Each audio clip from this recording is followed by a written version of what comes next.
At the end, it doesn't stop until it stops spinning.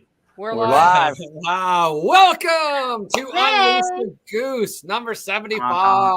Honk, honk, honk. Very nice. That has multiple meanings now. Yeah. Who knew just being geese would get us on terrorist watch lists? All right, get rid of that. Oh my gosh, right? It's hot now.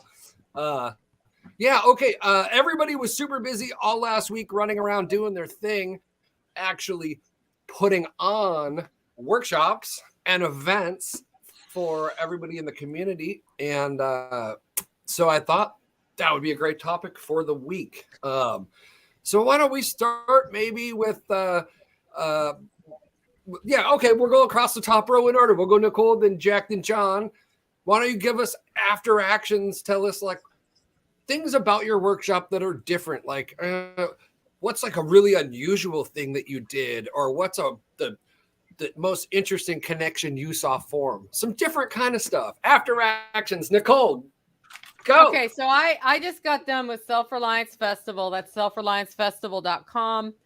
And we did a 2-day event at the Special Operations Equipment Compound in Camden, Tennessee. We had more than 250, maybe 300 people there. Nice. Which was awesome.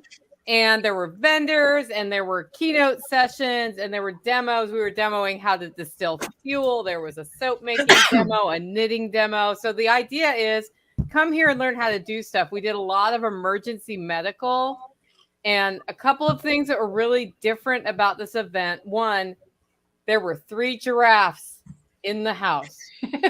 Now they were stuffed, but John Willis has a collection of things of different stuffed animals, and the giraffes were watching over the whole thing. We also did a session on racism, which is not something you usually talk about in the Liberty world, but that session changed people's approach to the entire fight that keeps happening between racist, not racist, black, white, police, BLM, like all of that. It was a great thing to see that discussion happen in a way that was positive and forward looking. And that was a little different than most. Our next one is June 11th. Okay, hold on. That was way too interesting for me to pass up. Did you guys come up with, as a group of people, any interesting like ways forward? Okay, so the presenter was a man named Kevin Dixie. And he said, and he's basically a black man in a room with mostly white people at a Self-Reliance Festival. He said, if I can come to a room full of people like this, and I can be honest and open, if anything I say makes you feel defensive, you need to think about why, right? And he set this foundation of let's talk about this.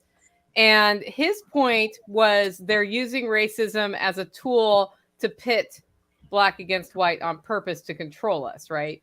Right. And so what we need to do is understand that that's happening, and then not just automatically emotionally respond to like the Juneteenth thing, right? Understand what's behind Juneteenth, why it might be important to somebody. And then if you're just going to go ridicule it, you're part of the problem because you're reacting the way they expect you to. So it was that kind of discussion, and it was a really powerful talk.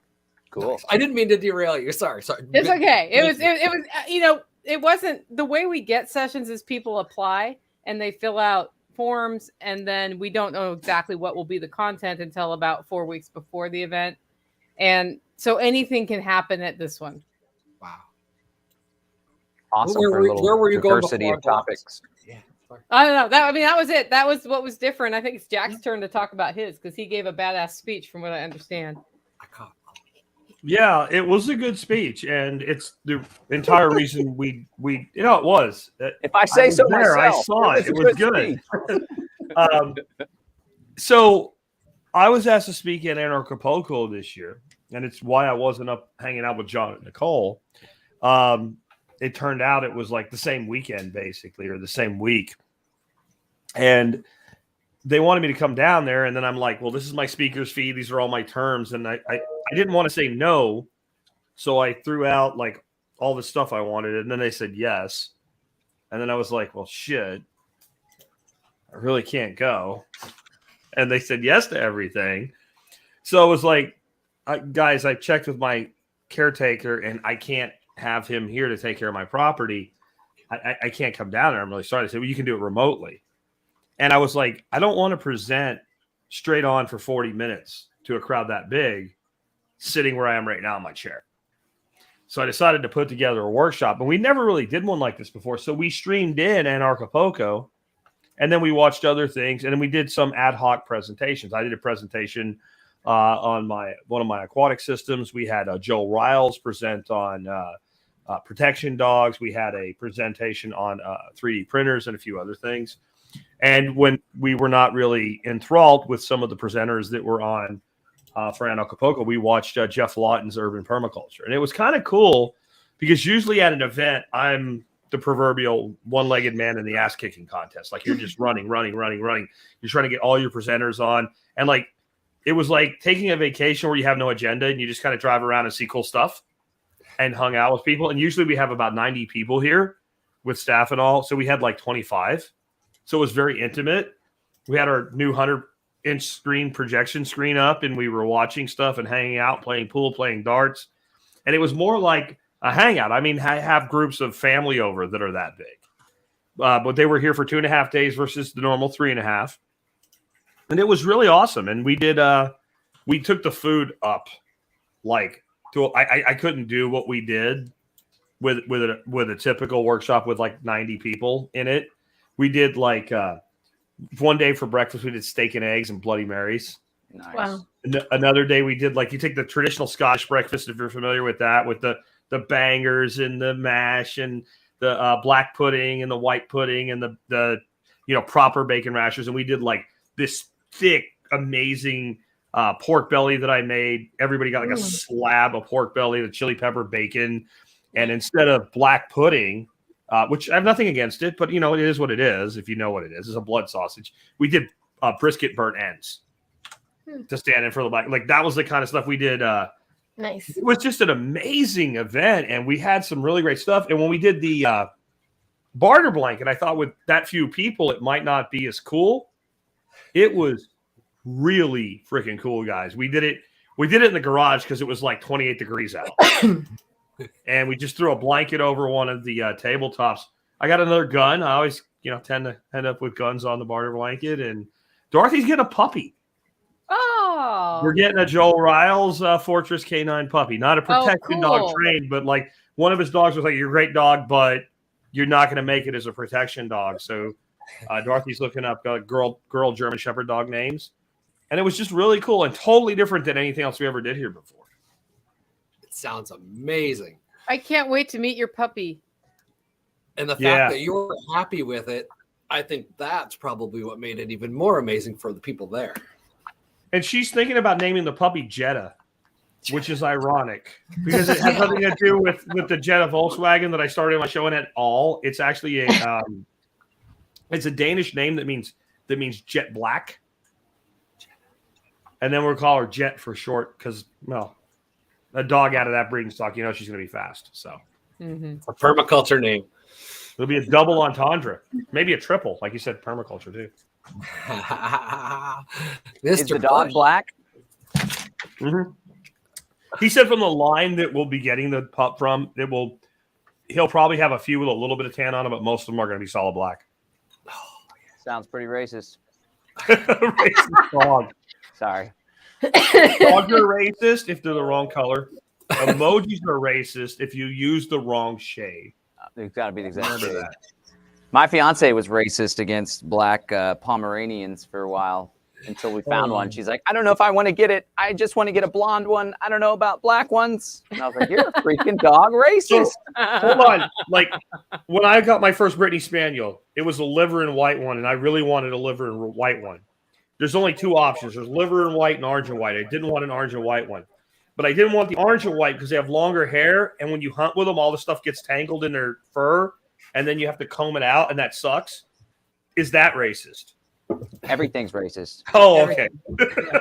I accept it. I'm Brittany Spaniel racist. Hey, I want to shout out 30-day reviews. Justin, thanks for always reminding people to hit that like and the bell button on these things because that helps bring more people in. Thanks, They're not man. messing around. He's just like trolling all our channels that we're streaming on and saying, hit that like and bell button. All right. Can we hit the like on our own one? Yeah, we that's go. right. Like he's going to Jack's channel. He'll probably be at your channel next, John. There we go. Didn't At they do away with the dislike? Everyone's too soft now to get a dislike on their thing. I don't know. I still have thumbs down on my dashboard. Supposedly, as a creator, you can see your dislikes, but I can't figure out how to do it. It really makes me sad. Oh, I missed my dislikes. Yeah. a troll Dislikes channel. made me happy. Yeah, When I That's was because like, you're not passive aggressive like I am. you know, when you get like 137 likes and Yeah. 7 dislikes, you're like, oh, I made it. I made it. I have hurt your feelings. I feel good about myself. Yeah. You know what we forgot to do as we're going through like our recent events? We didn't tell people what we're drinking, and that seems wrong. Yeah. I actually made a real frothy, milky, whippy drink today with agave. Yeah, agave, great sweetener. Doesn't fuck up good coffee. Yeah. It fucks up margaritas though. Yeah. You That's need to great. get it out of the margaritas. I have a Consistency. martini in the wrong shaped glass. Oh. I think she just means she has a shot of vodka in a glass. I added olives, Jack. Okay, You're a now real- it's okay. Now it's This is okay. a real olive right here. Gin or it's not a martini. Oh man. I'm drinking We had a Kratom. martini bar at my thing too. We did a martini bar one night, and then we did a margarita bar another night. We did Bloody Marys with the steak breakfast, and we did tequila sunrises with the Texas version of the Scottish breakfast. Nice. We'll Seattle version of that for my work. Sounds like a good time was had by Oh, all. badass! All right, what kind of kratom? Super Green Dragon, Brave Botanicals, mybravebotanicals.com. Keeping it rocking. I'm drinking electrolyte water right now. That's what I'm doing. There you go. Feeling a little Keeps you better? wings. Yeah. Brondo.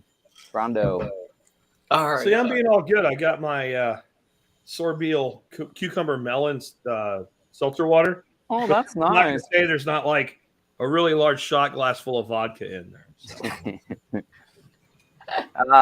I'll share about the Pinnacle events we just vodka, did. So it's the height of vodka. It's There called you go. Pinnacle. We a couple weeks ago we hosted the Greater Reset 3, the Greater Reset integration. It was 5 days. It was really cool because we simulcasted it from Morelia, Mexico. Derek Rose and Ramiro hosted that, and then we hosted an in-person event here in Central Texas. And then, of course, it was virtual. We had a ton of speakers in person this time, which was pretty cool. A lot of people were down in Mexico. There was about 80 or so people that attended in Central Texas. Our venue could only fit 90 or 100. And then in Mexico, there was like 250 people, which I thought was pretty cool. And a lot of the folks in Mexico were international from all over the world because Mexico doesn't have a vaccine requirement to fly in, which is pretty sweet. The folks in Central Texas were from all over the country. Wasn't as broad as a crowd in Texas, but we did have 52,000 people come to our website during the stream, which I thought was really freaking cool. That's a lot of people. And it turns out, because we self-hosted, well, there's an awesome company called InnoScale that did the hosting for the website. Just want to shout them out, innoscale.net. They hosted, because we used this PeerTube app, because we didn't want to use Vimeo or YouTube.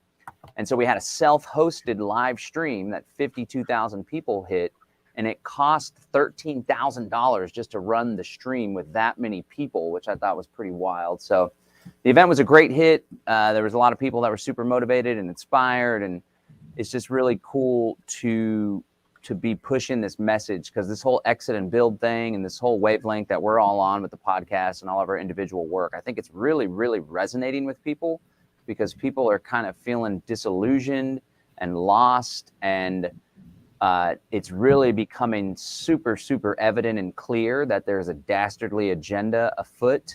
And of course, it's becoming more clear that it's this World Economic Forum that's really spearheading a lot of the technocracy and tyranny that we're seeing.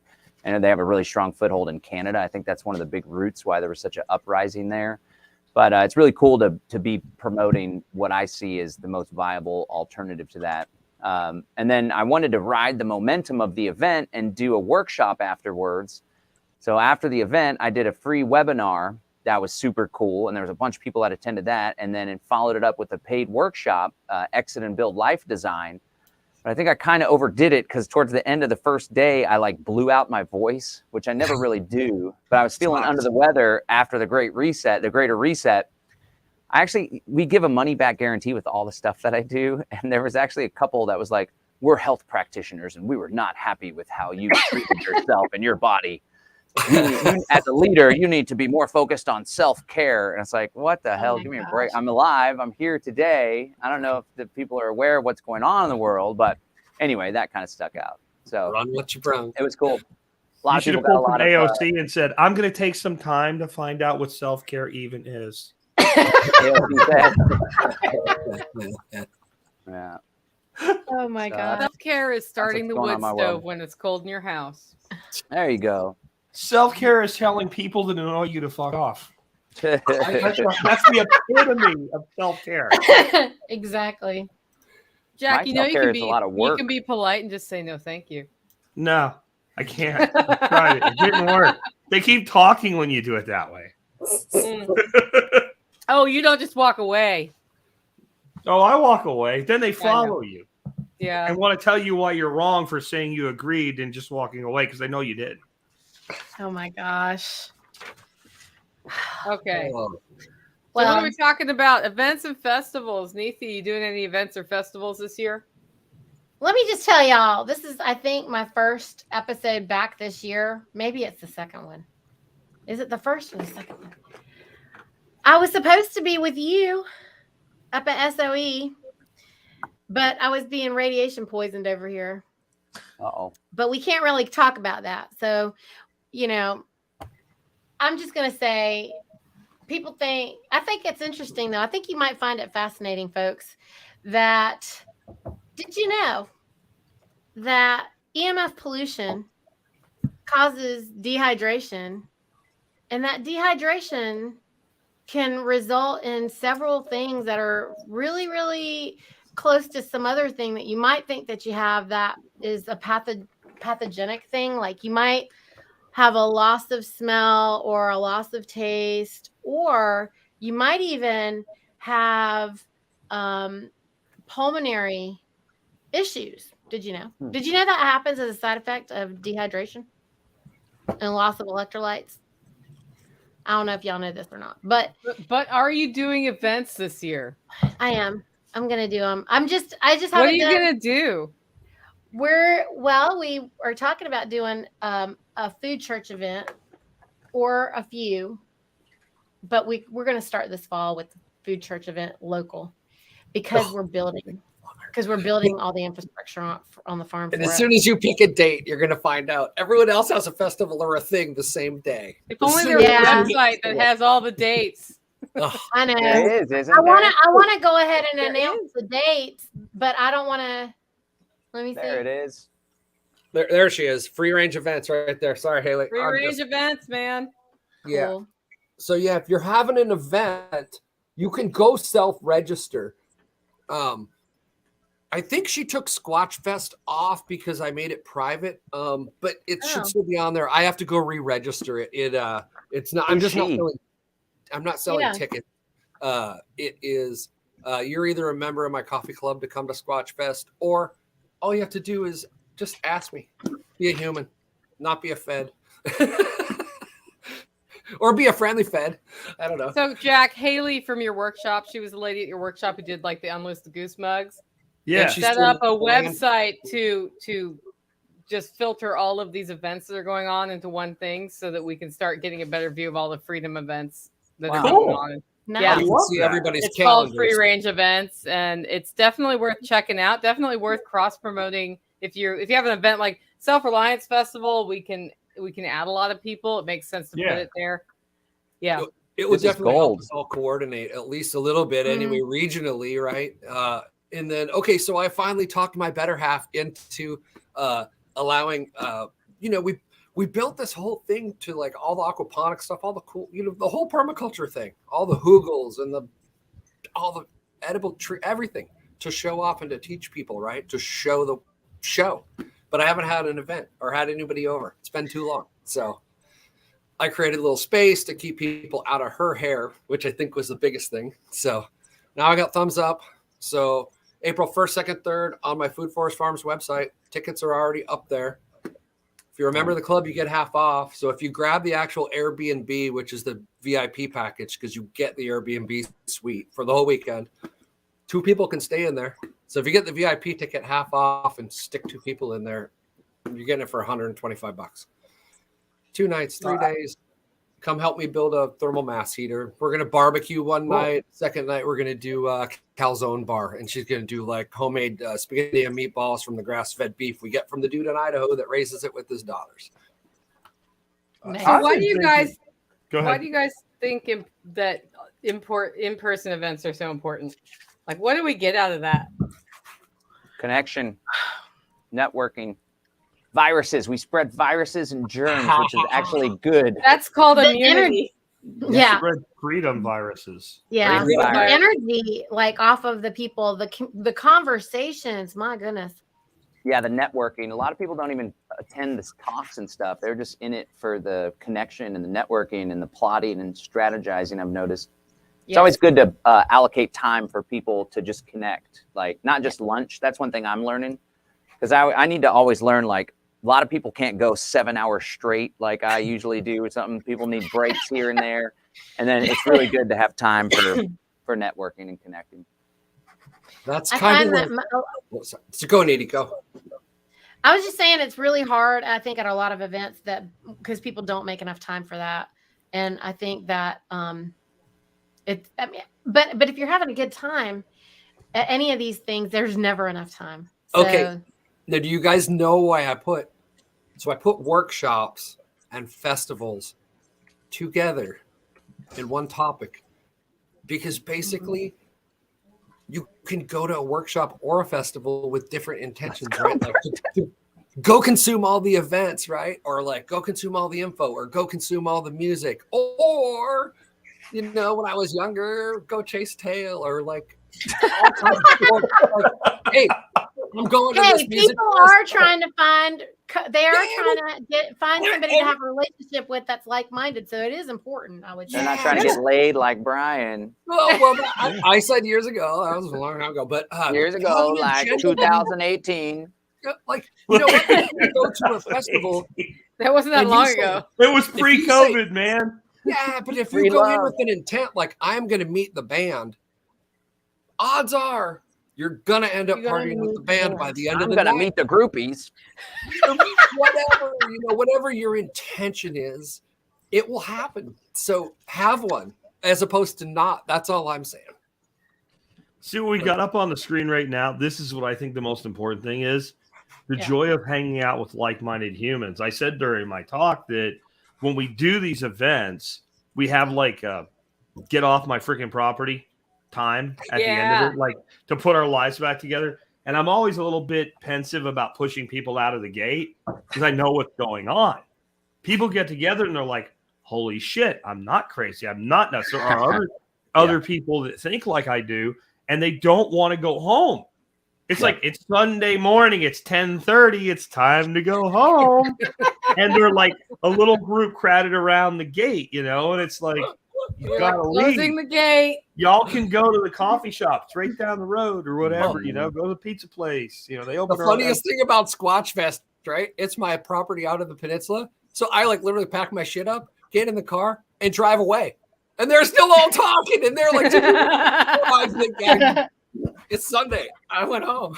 That's why the intentional community thing, I think, is pretty cool, because it's like you live at the festival, basically. As long as you have cool people that you live with, you can have that experience all the time. But that's why we do like a hybrid thing where you have your private property here. Well, we advocate for a hybrid thing, and we're going to do a hybrid thing, but you have your private property here, and then you have the communal space, or there's overlap, because, you know, I can do the festival thing, but I can't do the festival thing for 2 or 3 weeks straight.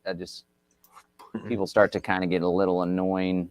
See, I think any of those eco villages, it's going to end up in knife fights. That's why we're going with short-term rentals and hip camping. Chasing tail and knife fights. This guy's going nuts today.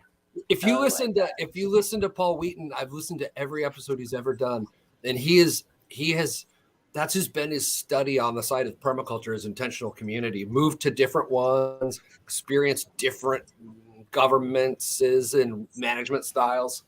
And it's nearly impossible to not come.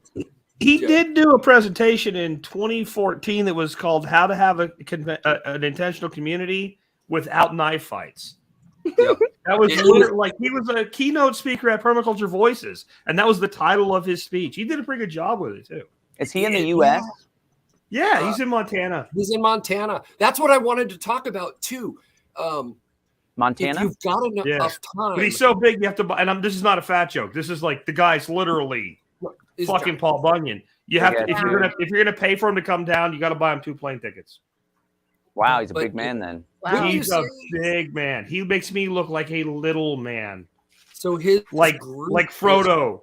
Like Permies.com. So Permies.com. I need the T-shirt with Jack as Frodo. Who's designing that?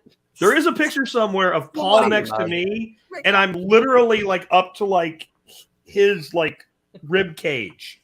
Wow. He's a little bit elevated. You can't tell, so it makes it worse. But he's just freaking huge. So he's got an appropriate technology class that butts up against a permaculture design class in the middle of a Montana summer. So you get to go out and learn how to build rocket mass heaters that'll like melt glass for making tiles, and they like build the structures, and he lets you. I hope they have a permit for that. When you own 250 acres in the middle of the world, you do what you want. I So better you get have to a learn permit. Sideways. It's not going to be safe without a permit. workshops. That is Permissions. one. Yeah, no permissions. I got a festival to promote. It is kind of interesting how you meet like-minded people, you have shared visions, and you really want to hang out and talk. I've always wondered why, with some of these events that happen time after time after time after time, there's no after event organized by somebody totally different, so that you can push the people out the gate and they can go to the after party. Oh yeah, it's a good idea. Well, There's an a lot after of party, the like an places evening that usually.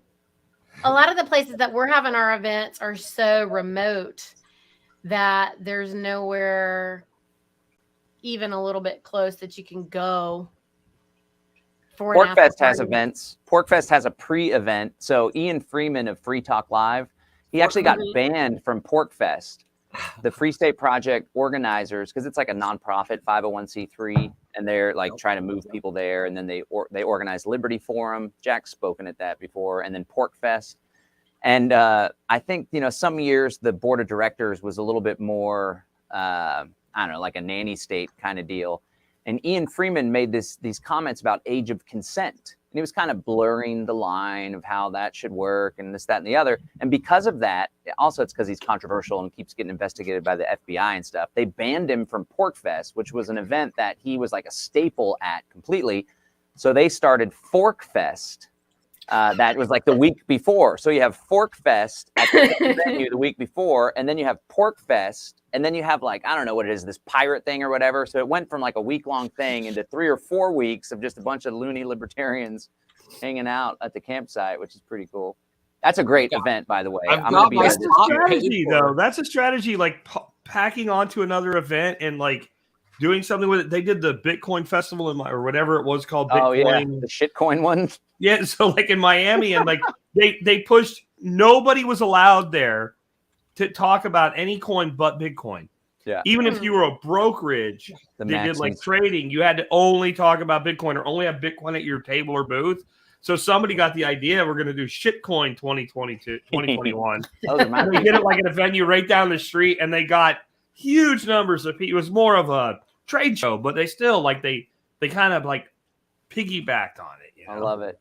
We did an after party here one time for one of the I remember what it's called, Self-Reliance something that Ron, whoever his name was, did. And Ron Swanson? No, he's not that cool. And Uh-oh. what happened? We lost John. Whoa. Okay, anyway, I had some issues with the guy because he was trying to use video of me in ways without my approval. So I stopped doing it. Dang. And they did one here, and he's like, "Are you going to come?" I'm like, "No, I'm not going to come." But you remember last time when I said no? Like I don't trust you anymore. But Don't then you like a still bunch of love people me? reached out to me that were part of it. Like, "Hey man, we want you to come. We want to like maybe do an after party or something." I'm like, "Well, do it at my house." So we had an after party for that here, and that was pretty cool. Nice. We ended up with all kinds of people. We ended up with one of the guys from Naked and Afraid from that show, and like one of the guys from Alone. We ended up with him here, and we've had things like that go on. Different one, but same event. We ended up with Brad Torr, the author that does like all the spy novels with Scott Harvith here. So you can like tie into other things that are going on. Those were like one night events. Like people came and hung out, and the after party at that one. And like some guy asked me if I wanted to go. They're like, "We're all going to a strip club, man. You want to go?" I'm like, "You know, my wife's standing next to me." Bring her too. Right? Portland, yeah. I think that was actually the response. Like, "No, we're not into that, man. You guys go have a good time." So they went and had the after party at the strip club, which I don't even know where they went. They had to drive like from here The after party. the That's after raunchy. party, right? We were the After after things party, get and we're like, trouble. midnight, get out. Like, you got to go. And that's where they went. But I don't, That's like I said, Brian's scene there. It's Yeah, that's Brian's thing. Nicole's whole comment for the year about like building networks, right? So that's why I wanted to merge the two topics. When you're at these events and you're in live with real humans and watching them interact in real life, strippers. you get to like make these other groups of sub things that you have in common that you'll only know if you take the time to go somewhere and hang out, because you'll never ask the right question on a screen because you won't see their kid next to them or see what they're driving or see what they have on their feet, whatever. You got to do it live. You got to be around people. So You got to go, especially Back if you're to the new to world. this world, because like there's a lot of folks that COVID, like 9/11 and like the bailouts really woke a lot of people up. I think it was one of those situations where they overplayed their hand, and for every action there's an equal and opposite reaction, and now we have people rising up all over the world. And so if somebody kind of just quote unquote woke up and you're just been really diving deep on the internet and kind of turning your family off because you annoyed the piss out of them and family dinners and stuff, which I think happens often. It can really be liberating and fulfilling. And someone mentioned earlier, like, you don't feel like you're the lone crazy because you're around a lot of people that think like we do. And there's more of us out there than people realize. I've been pounding on that for a while. Like the media wants it to seem as though we're this fringe thing, right? Even Trudeau was like a fringe movement, and then it turns into a state of emergency really There's fast. millions of people out there. I mean, It was a fringe state of emergency. Yeah. You said the perfect thing, John, right? Like there's so many people waking up right now. There's all kinds of people, different kinds of people. Different so reasons. just because we kind of all look the same, hopefully I'm trying That's to represent racist. for the long hairs. No, just different kinds, man. There's all kinds of people that just because we need a younger, not, we need somebody else on here who's like, anyway, let's expand circles. That's why you go to live events. Who do you have like little bit of connections with, right? Because the group's got to interconnect. That's the part. Multiple generations too. Yes, yeah, I mean, I saw somebody in the comments saying they're in Middle Tennessee, and I don't know them. I'm in Middle everybody in the Tennessee. whole I have an state. entire like super awesome network. Like, why are we not networked? Well, we will be, right? GSD. But the more you get out and see things, I think the more you find those people. We're always amazed at getting people together at something like one of Jack's events or Self-Reliance Festival or John's Exit and Build Conference. And you're like, where are you from? And you have somebody from, Podink, Milwaukee, Oregon, right? Milwaukee, Oregon. And there's somebody across the room like, I live in Newburgh. That's right next to it. And they went across the country to meet each other. Yeah. And they I live love 20 that. minutes apart. It's amazing. We had a Freedom Cell meeting cool. recently in Bastrop County, which is the smaller county that I live in. And there was like 60 people. We organized it in 5 days. And we were kind of riding the momentum after the Greater Reset because there was a bunch of people from in town. And I met 2 different people that live on my rural farm to market street. They're both literally within 2 or 3 minutes walking distance, like right down the road from me. So I thought that was pretty cool. It just goes to show, like, we're literally everywhere. In fact, I don't know, maybe we're like 10% of the population now, people that maybe 5%. It's a lot of freaking people. There's a lot of people that think like we do, but then they don't do anything.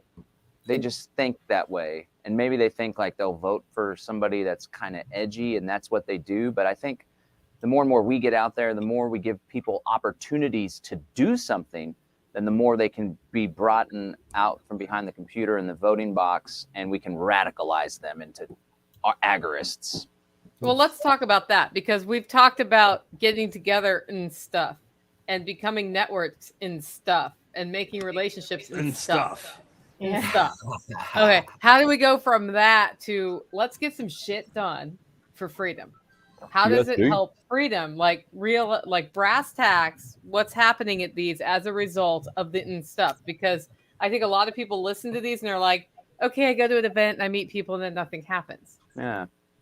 I think gardening and food is the big, simple thing. Everybody can get behind it. Everybody can do it. Kids, adults, older folks, totally non-controversial. So you get together with some people and it's like, what are we going to do now? Let's go plant a garden in your backyard, or let's go do some permaculture, berms and swales or something. I think that's always something. It's not illegal yet. I don't think it ever will be in most places, but that's something that people can always do, is just get together and get your hands in the dirt. Everybody unites behind that. There's a word within permaculture. It's only in permaculture. It's called permablitz. Yep. And a permablitz is where you have a permaculture project and everybody comes in on one day. It's a GSD day, but it's a permaculture GSD day. Yeah. And you have like one guy that's got the design, and then you orchestrate it and you just make it happen. And it's pretty awesome because like if you do that at an urban scale, I don't really like the term urban, but that's what they call it in permaculture. That's anything that's a small lot is urban. You could transform somebody's entire life in one day. And then the people go home and they realize, well, maybe 30 people aren't coming to my house to do it with me. But I just learned everything I needed to learn to do it here. Maybe it takes you a month to do it by yourself, right? But yeah, I think there's incredible power in doing like workshops that are actually workshops, that are not like, oh, we're going to have somebody stand up and put up a PowerPoint and tell you things. Like you go out and you actually build something. We've done things here. We've built garden beds. We've built aquaponics systems and stuff like that. And my hope when people leave is 2 big things. You have the confidence to do it, and that your phone, if contacts add weight, it doesn't, but if it did, I would want your phone to weigh more. I want people in your phone with full contact information, a picture. So, because that's what I tell people, when you call me, if your picture's not on your contact, you're not a real boy. Like you go to voicemail, unless your picture comes up when you make a phone call. I don't know you, so you go to voicemail. That's my filtering system. I want people adding real people to their contact list, and I want them to do like what we did this one. And it was easier because we only had like 20 students and 5 staff. I was like, and I had everybody write it on the whiteboard. Your name, your email, your phone number, and 3 things, which I totally ripped off from Nicole, which hers is 3 things you're going to do today. But mine was 3 things about you. Like I'd be like, I'm a podcaster, I'm a jerk, and I'm a redneck duck farmer, right? That'd be like real simple bullet points. So that when I pull that contact up and it says Nicole Sauce, and I'm like, who the hell is Nicole Sauce?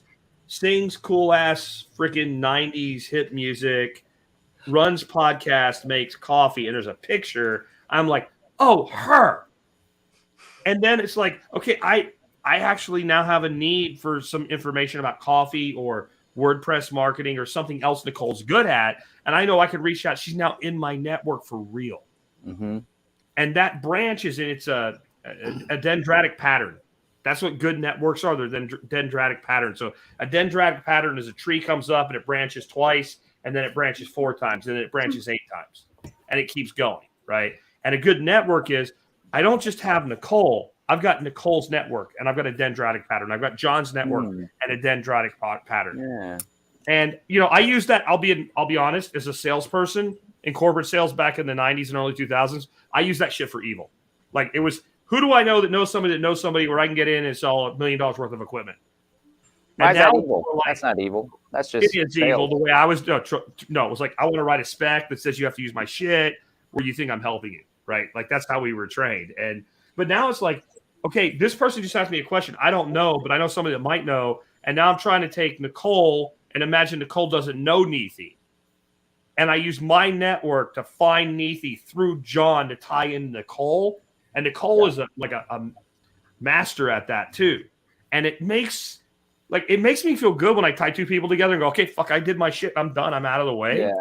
And these events cause those connections to have, that 7 layers of Kevin Bacon or whatever. Like it's reducing the layers down so that you're closer to that split that finds you what you need. Or often you find that it's not you that needs a thing. It's somebody you met needs a thing and you remember, but they don't. Oh, John knows that, or Brian knows that, or Neethi knows that. And then you put them together and you back out of the way and you watch what happens. I have like 2 guys that came here years ago. They're running a pretty big farm operation and they have a processing facility on site they use for their own animals, but they also rent it to other people to come in and use. They put like $70,000 just in a processing facility. So it'd be state certified and all. They met here. The one guy had time. The other guy had money. And they built all of that stuff together just because they met at one event. Nice. That was what I have so much fun doing. I love to be able to take somebody at an event from here to there and introduce them and be like, here you go. Matchmaker. Solutions, just solutionary. I'm talking to somebody. I just talked to somebody over there. These two need to talk to each other. We just need to get them together. It's so much fun to do that. It's a way to look at wealth. Make me a match. Okay, go ahead. It's a game I like to play. I do. I think this is the real definition of wealth, having people connection, because money can help you get things you want and need in life, but so can people that you trust and that you get each other's back. And there's this reciprocity that's really critical. You can't just take and take and take. You got to give and give. And the more you give, the more you receive. Solutionary. David Sigler, right there. Now I know whose YouTube channel he's on. David, you're cheating on me. Like what the actual? No, he's not. He's not on my channel, Nicole. Where the hell is he coming in from? Solutionary. That is such a... That's what I just said. I was saying about the solutionary. He must be on Goose. I mean, just at Jack's events, people like offering to help each other. Like Jake's offering people classes to like buy property cheaper or like helping them not make mistakes. Like he's not for that, Just in Haley and Wayne to helping people find land now and kind of setting up a side income so they could get the hell out of their jobs. That happened right there. I have a vision because we do so many events here in Central Texas, and I have this glorious studio with all this equipment, and I'm always having to pack out the equipment and haul it off to this event, this venue. So one thing that's pulling me in my entrepreneurship to make a F ton of money is like, I want to build a world-class event center, community center, workshop space, commercial kitchen, homeschool space, library, and have big ass events there, like just a full-on conference center and stuff, to have our own magic space to do all this stuff. Just need a roof. So here's my thing. What is the balance on size of events? Like it hurts me every year when I see people I know on a first name basis that have been here like 6 or 7 times and they don't make the cut and get in because I have to put a limit. I have to put a cap on it. The last one we did, somebody put a drone up over the property and I'm like, well, there it is. There's no more place for another vehicle. It doesn't exist.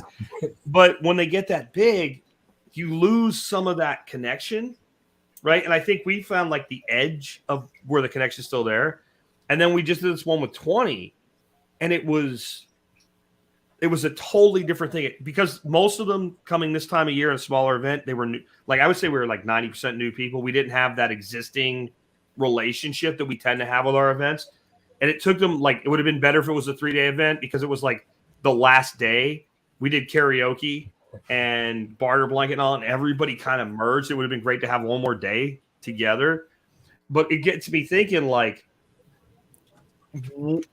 what if you did a 25-person event and maybe it wasn't in my garage? Maybe it was at a kind of a little bit of a schwanky hotel and you charged a little bit more money, and you made it more of it's not just about what you're going to learn and do, but about who you're going to meet, and you made it that tighter, more exclusive thing. And then the other part of me is like, man, I have for years wanted to do something like in Estes Park, Colorado. There's a huge YMCA facility there. They got all the AV stuff. We could do 1,000 people in there. The town's awesome. But if I do 1,000 people and somebody comes there to meet me, or if Cole's there, or John's there, Neethy's there, Brian's there, and somebody comes there to meet one of you specifically, there's no guarantee that's going to happen.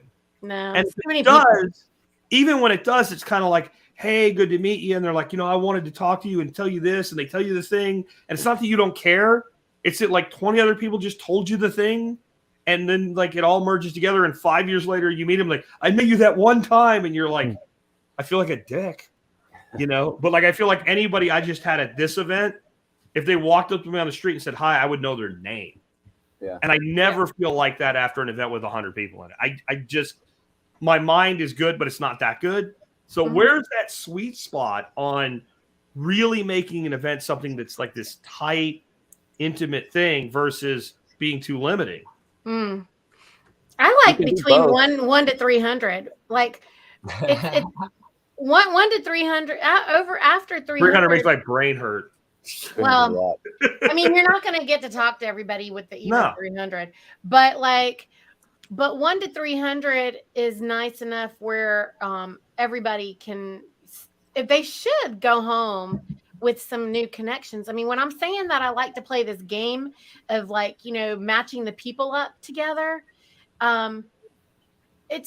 it makes me feel like, oh, good. It's kind of like my way of kind of taking care of the folks that I meet at the event to make sure that they did at least meet one person that gave them a solution, because I'm not matching them up unless they've said something, that is matching the other person, obviously. So if they didn't get anything, to me, an event is successful when I go to it if I learn even one new thing that I did not know that can change my life. Yeah, one nugget.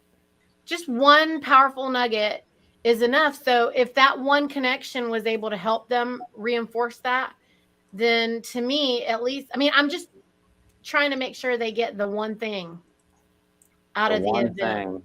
The one thing. If That's you a good way think to look at about it. different events have different purposes, right? Yeah. When I was doing corporate facilitation, the ideal group size was 16 people.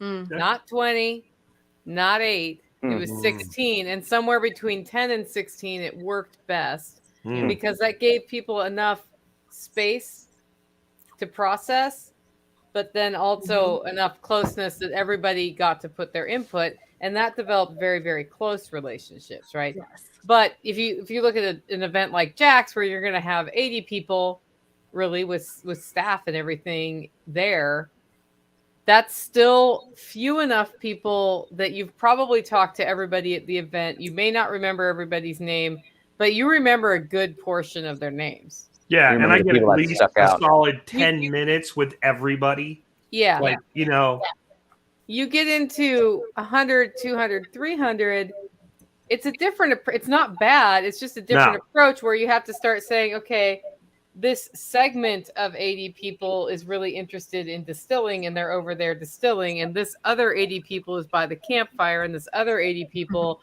are talking liberty and other philosophical stuff. You start making multiple pods where they can can interact, and then that facilitates those close relationships. So I think you can do it. When I was working in the public policy world, we had an annual event that the day it got over about 650 was the day that we lost the closer relationships unless people already knew each other there. That's a lot of people. Yeah, but I think there's a good thing on the large side, like Neethy's saying, though. Like, so the issue is you do a 20-person event, and there's a good chance that one or two people just aren't going to mesh with anybody.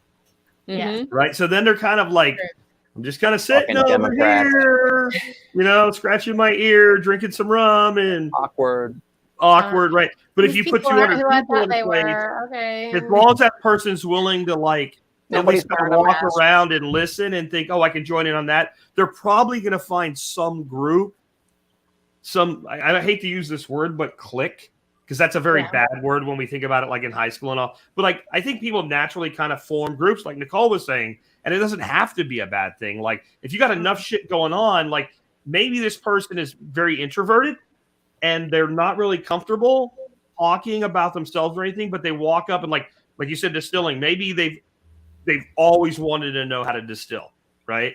And then there's a guy and he's running a still. And there's 5 dudes standing around, or 5 dudettes standing around there, right? And they're watching the still drip. And that person who wants to talk but has that apprehension, I find a lot of times those people, they have a hard time asserting, but they don't have that much trouble asking, well, like, how does this work? And then they can listen. And then they're part of the conversation just by asking questions. And that I find that makes people feel more comfortable when they're not the person that's comfortable being the center of the room. That is so true. I know a lot of people that want somebody else to ask the question. And so you do need to have a little bit of a bigger pool to dip. I think you can. I like big giant events just because it's like a big spectacle and it's all flashy and stuff. But I'm shocked to hear that, John. I know, we would have never thought so. You can have a big, sexy, like big major event, right? And then throughout the year, you have little satellite events and stuff, right? It doesn't have to be either or. The cool thing we do with the Freedom Cell Network structure is that you have your small groups of 8 and they spend most of the time together, or even the middle group that's like regional. But then we bring the whole body together occasionally, not as often as the smaller groups. So kind of with events, you can have like a big giant event and it's like a big, I see the real big events that are mostly speakers and stuff as like pep rallies. It's getting everybody pumped up. It's getting everybody to get rid of their limiting beliefs. It's showing people what's possible. And then you go home and you start working with your little groups, or you go to the hands-on workshop, and that's where the real work is. But you go back home or you go back to your group to implement with the renewed vigor and a renewed sense of energy, because you were just at this big, loud, exciting kind of deal. So I got to roll here in a sec, but I wanted to plug Float Fest, which is coming up. Jack's going to be there. That's going to be the second one that they've done. It's our good friends Aaron and Kingsley. They are behind Float, which is a social media app that they're going to unleash and unloose the next version of it, which I think will be a little more sophisticated. But as it is now, it's a great social media network. People can check it out at float.app. But that's April, let me see, the end of April. The website is 29th to May 3rd. Yeah, April 29th through March. May 3rd. May 3rd. April 29th through May 3rd in 4 p.m. Galles, Texas, which is like an hour northeast of Boston. So I was at the last one. It was super cool, super chill. You can bring your RV. It's a camp out kind of deal. And it's just our kind of people hanging out. And there's definitely if you're on the way, Seattle to Austin. Seattle to Austin. I am driving. Yeah, that's where I met you, Brian. Who wants an epic road trip? I will pick you up. You were the stoner coffee guy. In the reindeer costume and give you a ride. We might want to take the reindeer costume out in May. It's going to be pretty hot.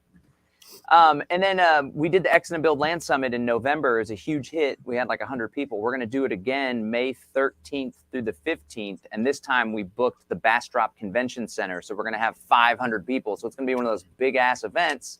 But there are going to be little breakout things where you can go down and go deeper on a topic. So that's May 13th through the 15th. We haven't launched the tickets, but I would love for our Unloose the Goose community to be in attendance, because it's really special getting together with these people. 13th through the 15th? May 13th through the 15th. Where is that? Be there or be enslaved. Where is that? Texas. Bastrop, it's here. It's literally right down the road from where I am right now. We got Joel Salatin coming in person. And the one, the only, Jack Spirko. Can you believe it? We booked freaking Jack Spirko. Whoa. It's hard to do, man. And Nicole Sauce. Nicole was a crowd pleaser last time. She nailed it with her talk. She was funny. She was in flow mode. It was really good. So on the Float Fest thing, here's the thing that might happen on Float Fest. 13th to the 15th. Might. Jack's going to get naked. No, Jack is not going to get naked. But I had one of the highlights of my podcasting career Monday. I got to interview the podfather himself, Adam Curry. Wow. And I have maybe possibly Adam Curry showing up at Float Fest. Oh, Cool. sweet. That's a good Whoa. little tease there. Yeah, Yes. it could happen. You don't know. You got to show up and see if it does. He's pretty libertarian, huh? Oh, So the way more than I even realized. Yeah. the marketing guy I love that from little clique of Memphis- podcast elite like Joe Rogan, Adam Curry. You know, what's the other guy? Tim Pool. They're Jack like really Spirko. influencing society. Jack Spirko, of course, Yes. and all of them are all libertarian, which is great. So the marketing guy for Nexus, who's going to be one of the crypto sponsors for Float, reached out to me, and he wants to make my sign for my psychedelic coffee cafe. So, Nice.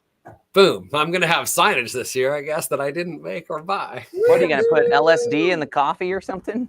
No. Hey, I want to go back to something in the comments, guys. Enjoy the space. Mushroom in the coffee. There there was you the Society for Creative Anachronisms chat that Jack's been nerding out on, and they're talking about how big SCA events. For anybody who doesn't know what that is, it's like a medieval recreation group. Big SCA events are fun because you can go to where your interest is, and the way that's organized, if it's a big event, is that you have encampments. And the encampments have things going on. You might have some that are focused on armor making. You might have somebody who's more into mead making. It could be somebody who's showing people how to weave. It could just be like, let's hang out and party. And that takes a big event and makes small mini communities within the event, which is kind of like Float Fest. That's how I understand Float Fest works, right? Porkfest does that too. They like decentralize it. The most recent one It's had like Burning Man. 2,500 people, and then people can set up their own tent and stage and host like a variety of topics at their own little tent and stuff. Yeah, it's a decentralized kind of way of doing things. Self-organizes, right? Of you just Yeah. plant your flag and build your thing around your whatever, because it's 150 acres of open space. Right. Yeah, it's Do you remember at beautiful property. Splotch Fest, I tried to split my 10 acres up into 6 mythical lands, right? To distribute people according to their, music tolerance level of down speaker and up speaker, just so they would distribute themselves. Didn't have enough people to make it's all numbers versus space. So trying to find the right amount of people for the right space for the right interaction, that's 90% of getting the event right. Got someone all excited there. Little comment there. That's awesome. Yeah, Family friendly show. I could see if you didn't have context when you heard that comment. yeah. There's always context. I gotta We're sign out, audio guys. friendly We're not show. even going to tell you. You should have made the live stream. I'm just saying.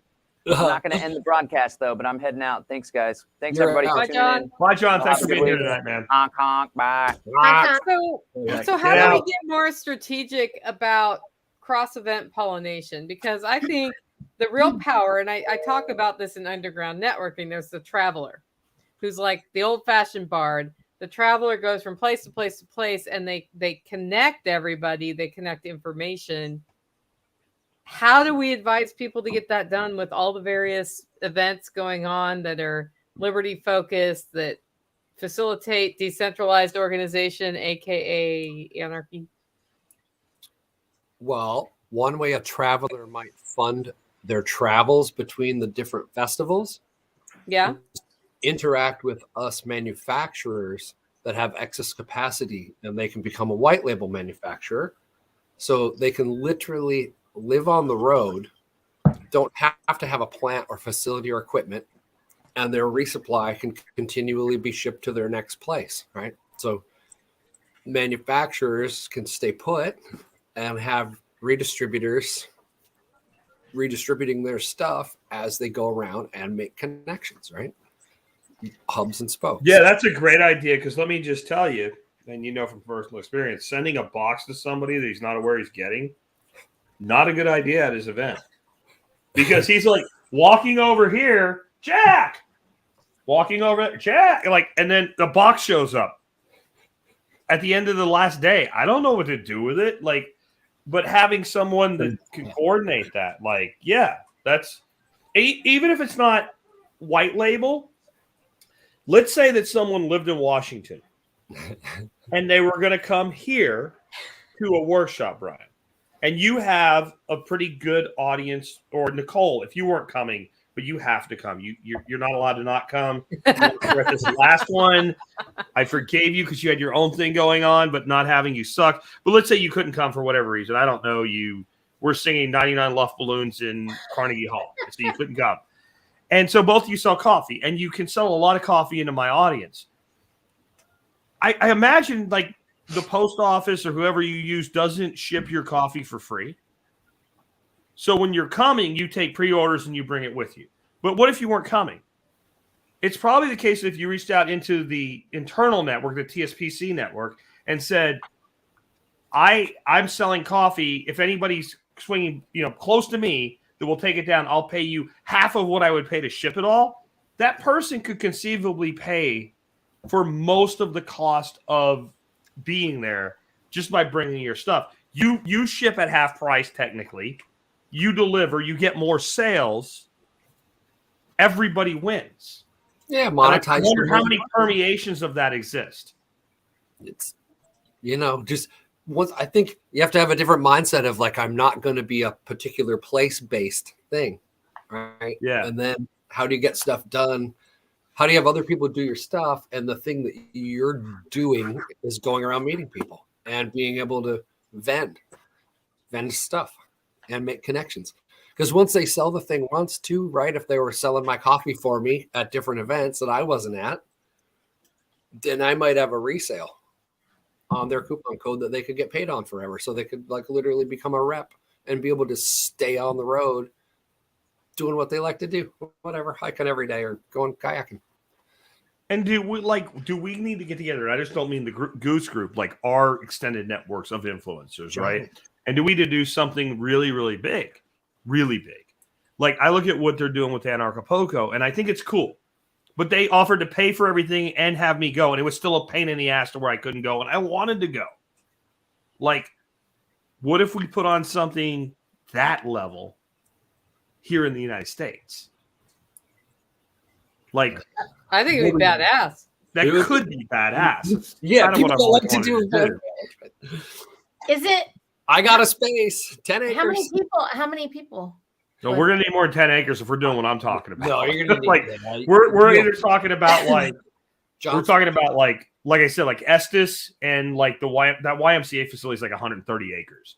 Plus you got Rocky Mountain National, plus you got the whole town there. Or you're talking like one of these hotels that's like a full-on resort, like you feel like you're outside but you're inside hotel. Like I'm talking something that like would be if none. I don't think any of y'all went to any of the Permaculture Voices conference, but the first two of those were, my God, there were literally thousands of people there. Like one I've of been my to South by sessions, Southwest. That was a do. something of that size, right? I Mhm. think we could do something of that size. Yeah. Oh. I think we should But do do something we of want that to? size because the same thing is Grass. it's going to have smaller communities within the community. It can be manageable. Do we have people who want to go? Also, where can we do that right now? Yeah. Texas and Florida. Because South Dakota's too fucking far and cold. You can do it in Tennessee. Tennessee. We can do Tennessee. Tennessee's good. Tennessee's good. And Texas is good. And so is Denver. Because so Nashville-ish, DFW-ish, and like Denver-ish, you can get there in a reasonable flight from almost anywhere in the country. And you can drive there from most places if you want to. Mm-hmm. Like even driving from Chicago to here in Dallas is 12 hours. I think Chicago to Denver is like 14. Like you can do it. Nashville, like for me, is like 14 hours, something 12, like that. 12. Yeah. Yeah. A long way. Ask me how I know. Okay. But what I'm saying is you can, like, because I'm just saying I love what they're doing in Acapulco. I love the opportunity they gave me and all, but it's international travel in February. And for most of us, we're all homesteaders. You know when you don't want to leave your property? When you're going to be gone for 10 days and you could get all 10 days being below fucking zero. Yeah. You don't want to be away because, like, no matter who you have watching your property, you're the one that knows everything. And that person that's capable of doing it for you, they probably have their own property to worry about. And they don't want to be away from, like, that's why I didn't go. Like, my guy Michael, like I was like, he can be here to cook and help for a couple of days, but he can go home if he had to. Like if something really comes in, like a major weather front in February, I didn't want him having to make a choice between his place and mine. I didn't think I was right. And I was like, we could do something here in the States. And I think we could be bigger because it's easier. And the main market is US. Sure, they have people coming in from Europe and all, but the main market's US. There are some pretty crazy private facilities you can rent in Las Vegas. I had some customer events that had like limo buses that would make a hotel loop and bring them to private giant houses. I fucking hate Vegas. Oh. I can go to SHOT Show every year, full boat ride on everything, and it's Vegas. It's fucking Vegas. You know what's good about SHOT Show? Range day, and the rest of it sucks. It's just too many people. It's too big. I don't want to be that big. I don't know if any of y'all have ever been to SHOT Show, but it's like 100,000+ attendance. That's not what I'm talking about. That's too big. I'm not talking casinos. I was talking renting a private space. That's crazy. Yeah. So theoretically speaking, if we were going to do something like this, what time of year would be best? And thank you, Riley868. I'm glad you had fun at Self-Reliance Festival.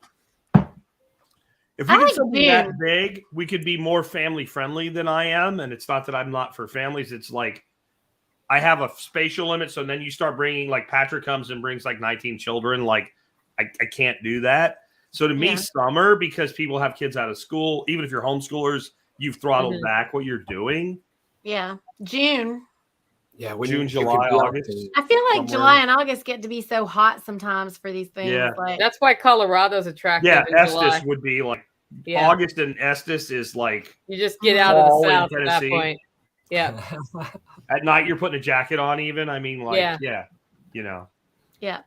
Estes is amazing. Like, honestly, if we could do Estes, it'd be harder because of kids and school and all. But I would want to do September. September's when the elk all come down out of the mountains and they're like walking through the town and shit. And dumbass rednecks like are blowing horns at giant 7x7 bulls in the middle of the street. And you're like, if we wait long enough, one of these elk is going to destroy this guy's truck. All we have to do is sit here and wait. And we're going to see an elk destroy a pickup truck.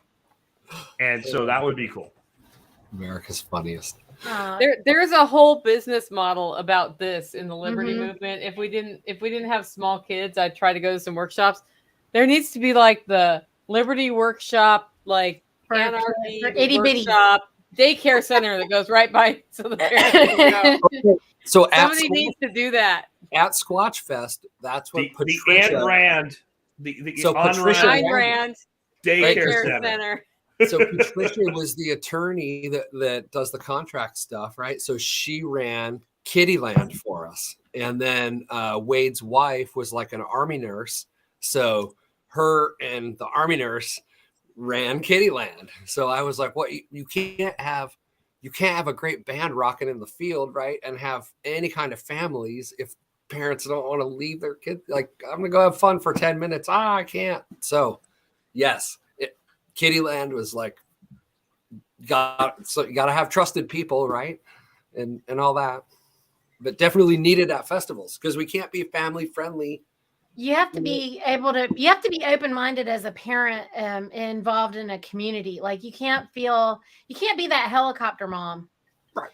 And the problem is, I don't know. I feel like, how do you, I like John's rule where it's like, if you have to ask me if you can bring your kids, you can't bring your kids.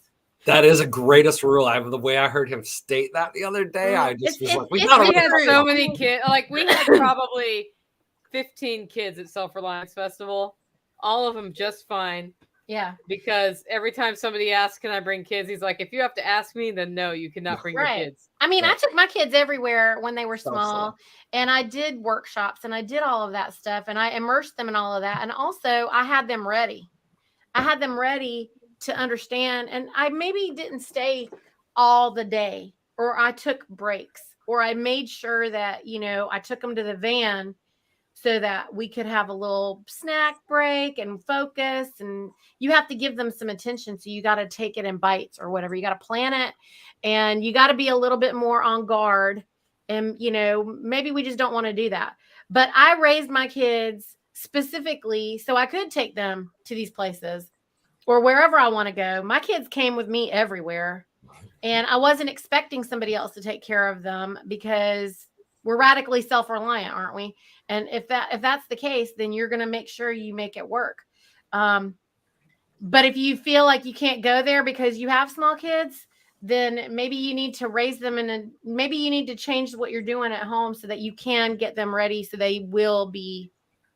Because my kids, when they were 2, knew they couldn't touch the little glass things on a coffee table at somebody's house, or whatever. I could let my 2-year-old come with me to grandma's and everywhere, and they didn't touch anything or destroy anything. Even my 3rd one, who was the wildest one, she was the wild one. See, I think, though, a lot of times the whole not kid-friendly thing isn't that the kids aren't welcome. It's that it's not what kids want, right? So, like, I can think of 2 really big events, Rabbit Stick and Firefly. Kids everywhere, no problem, because it's outside. So if the parents are all watching how to make a deadfall trap or something, the kids are having a game over here, and there's enough adults around to make sure the kids, like, don't run off a cliff. And that's all fine. But a lot of our events are like, if we do them at hotels, it's session after session after session, and adults are all into, okay, well, how do I tractor pigs, right? Or how do I learn how to lease land? Or and kids are like, I want to draw a picture of a donkey, right? Or whatever. Like, and so in those, maybe we just need more things for Outside. the kids. Like we said, the daycare, but I don't mean daycare as in drop your kid off and don't pay attention to them all day long. I mean, it's like that one session you wanted to see. Right. And that's when your kid just, they're a kid. They're done. Mommy, I watched that guy talk about fiefdoms, whatever that is, and I don't care anymore. And I want to go out and play.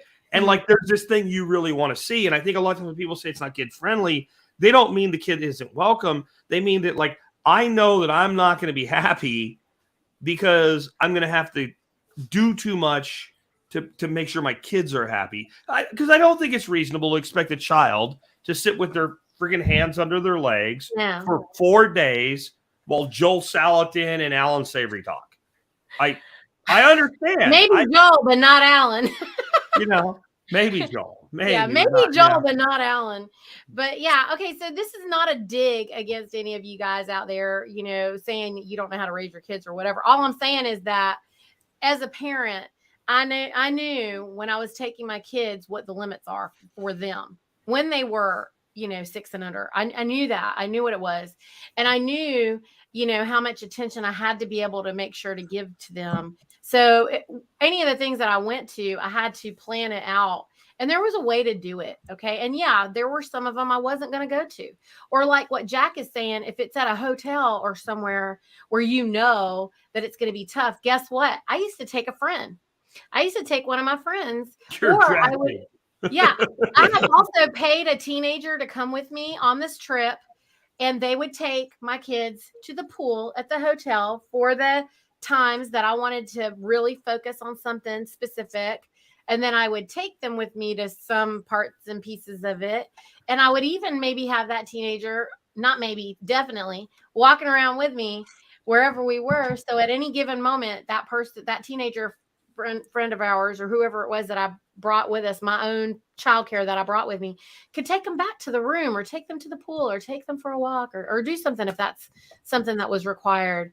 So, I mean, there's ways to manage it. Also, grandma. Sometimes I don't want grandma with me for a whole lot of things, but maybe grandma wants to go for some part of it and she just wants to be with the kids. And if they know that I'm working at a conference, which we've done this before, my husband and I, where we've taken grandma with us because the conference was somewhere nice, like at a beach somewhere, but also, we wanted to go as a family. Grandma could be there to help with the kids. And also we could all be there for certain events and everybody could come around and like rotate. You know what I mean? Yeah, I think in a big event, especially at somewhere like the resort in Colorado that Jack keeps talking about.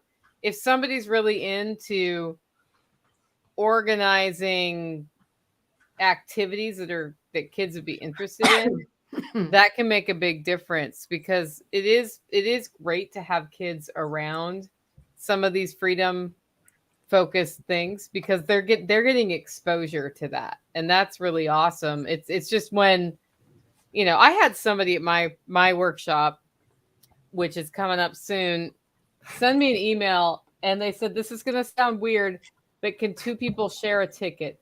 This is what I mean by that. I'm going to be there sometimes, and my wife is going to be there sometimes. We will never be there at the same time because we have a child. We can't find daycare. I'll even pay you more. We promise not to be at 2 meals at the same time. I would do that. And I was like, I think I have a daycare solution for you locally, because the person I would send my kids to if I had kids is here. And, and that changed the conversation, but I would totally do that, because they want to make sure their kid learns well. And then they also, and it is taken care of, but they also want to go to the workshop, and both parents want to have that community interaction. Right. And my workshop is definitely not a kid-friendly environment. There's going to be swearing. There's going to be drinking. There's going to be tedious long sessions. We are going to dig holes in the ground, and they might like that part. Kids might like that part, but the kid would have a great vacation, though, because they would be with the other parent, not at the workshop, big in Nashville, doing Nashville-y things. They wouldn't even know it was a workshop. It would be a kid-parent alone time. It'd be awesome for everybody. Yeah. Great idea. That is a great All right, idea. guys, I really have to go because I have a contractor that's coming, and I apologize. That's okay. Because I've been missing everybody, and I couldn't wait to come back. So we'll see you soon. Have fun with that contractor. All right, guys. See you, Navy. Bye. It's good to see everybody. All right, huh? David says upper floors have balconies, so they have extra space for free-range children while you travel. Balconies, I love it. Oh yeah, we used to get left everywhere. Oh yeah, that never led to trouble. Never. Oh my God. It's funny because I went to so many adult events with my parents, and now we're afraid to do that. And I get it. Like, I'm the person who banned kids from my spring workshop, but that's a whole different story. Yeah. There are other times when kids are fine here, but I got to meet the kid first. Right. Yeah. What'd y'all do to Niti while I was gone? We made her cry and leave. That's mean. I pulled her hair. We said something like this to her. David's comment, I heard that Nicole ties raw pork chops around kids' necks and makes them clean out the kennels at the local animal rescue. Yes. Is that what you did? Yeah, it's totally what we did to her. I heard kind of what was going on there as I came back in, and my limit at my workshop is no kids, but if you ask, and that's maybe why some of them are asking, maybe there's some of crossover pollination thing. If you ask and they're over 14, maybe. Yeah. And I don't go with if you have to ask, because then people think like, well, I don't have to ask. My kids are well behaved. No, that's not what I mean. Like, to me, if I let you bring your kid, I'm that kid's taking a seat that I'm gonna have to tell somebody else no to. I have a spatial limitation. If I could have 300 people here, it wouldn't even be an issue. It would be like, if you're okay with your kids hearing fuck a bunch of times, right? And I don't have to tell people to tone it down for you. That's on you. You do what you want to do. Yeah. But I have a spatial limitation. And like, if I don't think the kid's going to, so I'm like a 14-year-old that has the intellectual capacity to understand what we're doing and wants to be here. I don't want to get in the way of that. And I know it's an arbitrary number, but it was just kind of like, I think if we're over that, we're probably good. Yeah, for my April 1st, 2nd, and 3rd, it's at the house, and they're going to be sleeping here camping style in the outbuildings. Yeah. So we're limiting it to 8, and there's definitely no kids because there's going to be like water bongs and all kinds of craziness going down. So, yeah, no kids. Now, for Squatch Fest, family friendly, right? 10 acres of camping. You can camp way far away from shenanigans and have kid village or whatever. So yeah, it's appropriate to the group and the activity. For sure. Cool. Okay, so if we were gonna wrap this all up, what's our big picture thoughts on events, workshops, all of it? Are we doing Unloose the Goose Fest in Colorado in September? I don't know about This year? September. It's Maybe. cold. No, September's September's not the cold. best month for me, but I'm whatever. a No, it's not the best month for me, but it would be the best month for there. There would Yeah. be. I think it was actually early October that I was there, and it was amazing. But like, that's way too close to my fall event. Yeah, it is. So I go to for Labor Day Fish Place Dick's at Denver every year for Place Dicks. Fish God, Place. that sounds like a South Park episode. And yeah, we blow out and go up to Estes right there, September 1st, 2nd, 3rd, whatever. And it's always, it's the beginning of it. It's beautiful. I'm about to pull some shit from an earlier thing. Hey, Like, tie it on to the talking. end of the Labor Day week or beginning, and I'm there already. This has nothing to do with what we're talking about now, but it I don't think I can bring in a video clip and not have it automatically play. Immediately, emergency powers to the Supreme Chancellor. Oh, I wanted to bring that in earlier, and by the time I got it pulled off, it was already passed, and I couldn't let it go to waste. Fair enough. Fair enough. All right. It's removed from studio. I promise not to do it again. am I going to LFTN 22? Okay, I will tell you this.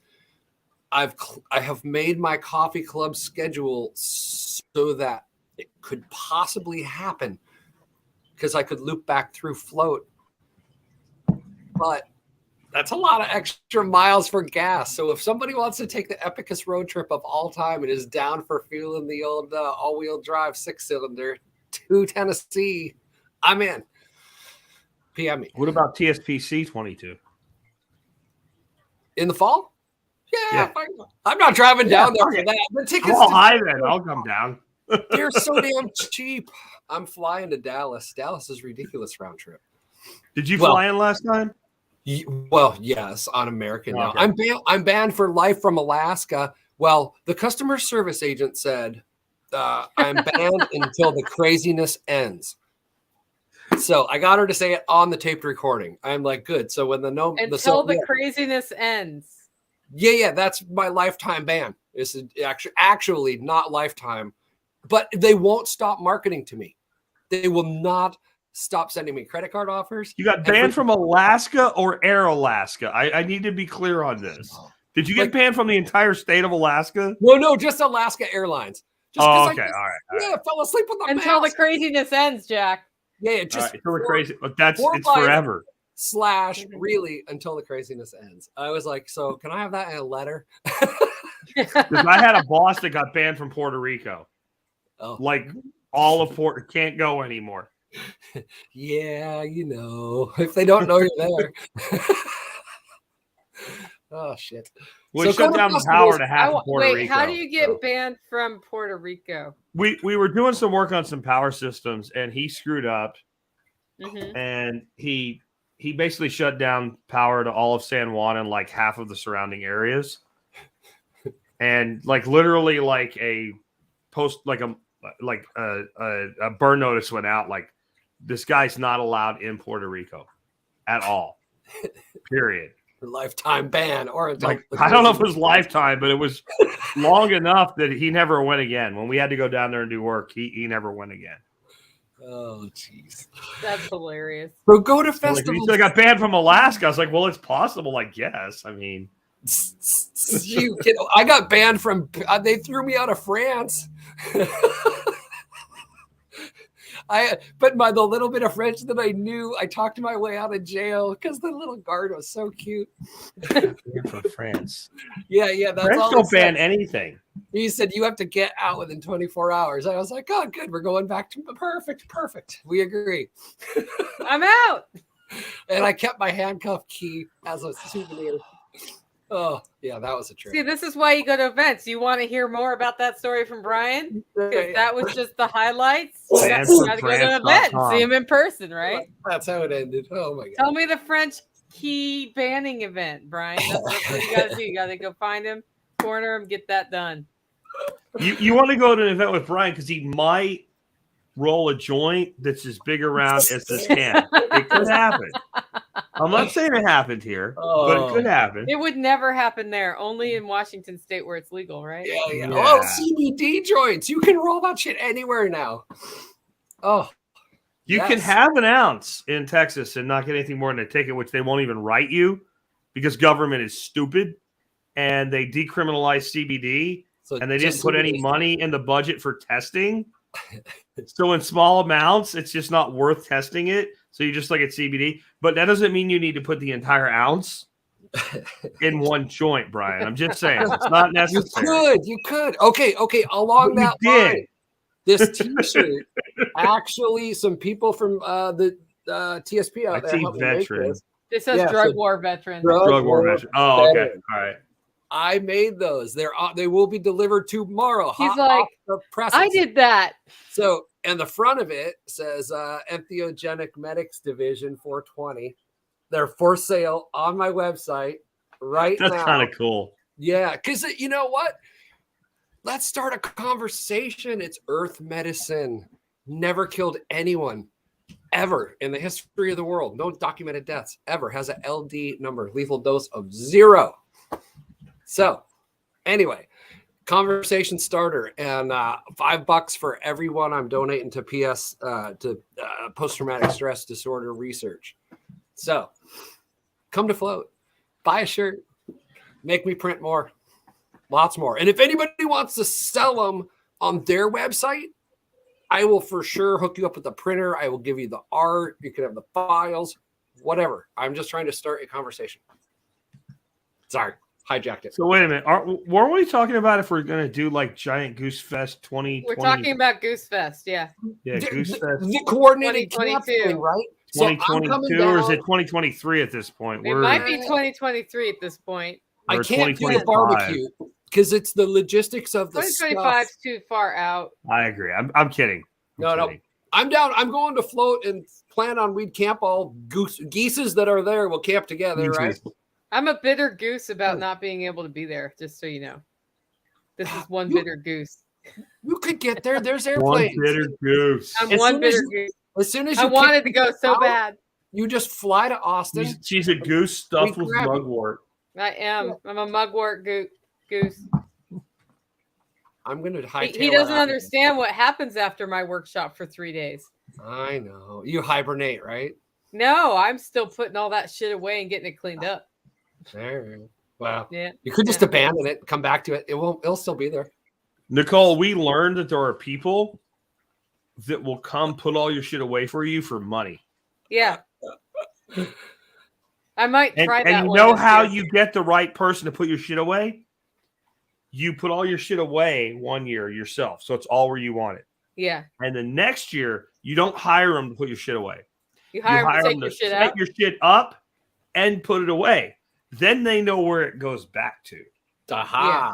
That's brilliant. That's what we've done. And we budgeted that into the ticket price. And it's like, and if Dorothy complains about anything, I'm like, call the person to do the work. Don't tell me about doing the work. You're not supposed to do it. Call the person and make them come do the work because that's what they do. There's people that clean stuff and pick stuff up and pack stuff up, and it's so much better because this time we're like, well, we don't need to do that. It's a small one. That sucked. We shouldn't have done that. We should have paid the person to do the work. Yeah, if you're going to do events, get help, spread the work around. Don't try and do too much, or you'll have a heart attack. Yeah, have a dedicated place where you put the things. That's the other thing. Yeah. Yes, we have an event shed, right? Yeah. That was my intern Josiah way back in 2012. That was like his one good idea. He's like, you need an event shed. Every other idea was terrible. But event shed, that has paid dividends. That was so great. I like the big black Costco boxes, and I label the front and the side. So no matter which way it gets put somewhere, you can see what's inside. What's in there. Or it just gets lost. You know, like, oh, and then you end up buying the same thing for the event like 4 times. My other thing with events is that's what we're supposed to be talking about tonight anyway. Ish. Hire people. Yeah. Don't Spread do the word. volunteers. Yeah. Because when you're like, well, everybody needs this thing done right now, and they're like, but I want to see this one session, they're volunteer, you got nothing. Yeah. Right? Yeah. Because that person's a volunteer, which means I work when I feel like it. Right. Which is totally reasonable. That's a totally reasonable position. But when I hired you and I said I'm paying you $100 a day or $120 a day or whatever it is, okay, that means I own you for that time period. You voluntarily submitted to slavery under my benevolent dictatorship, and I need this thing done. And when you hire people that way, everything is better. That doesn't mean you can't have any volunteer help, but then volunteer help needs to be like, it's the cherry on the whipped cream on the sundae. Yeah. Right. And it's great that that's there. Like the dude one year, Nicole, what's his name? Josh, that watered down the mounding problem Mm-hmm.